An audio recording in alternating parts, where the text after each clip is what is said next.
వెంకటరమణ తండ్రి వెంకటరమణ తిరుమల తిరుపతి రమణ సంకటహరణ చరణ భక్తులను బ్రోచేటి తిరుమల రమణ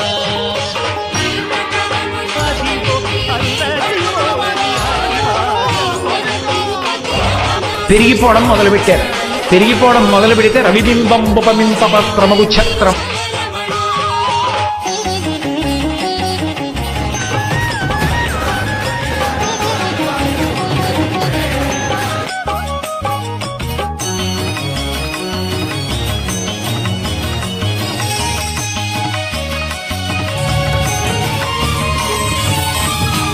తెలవారుజాముల్లో వెంకటరమణ తండ్రి సుప్రభాతము చేసెను సురులే రమణ పంచామృతములతో వెంకటరమణ తండ్రి నిత్య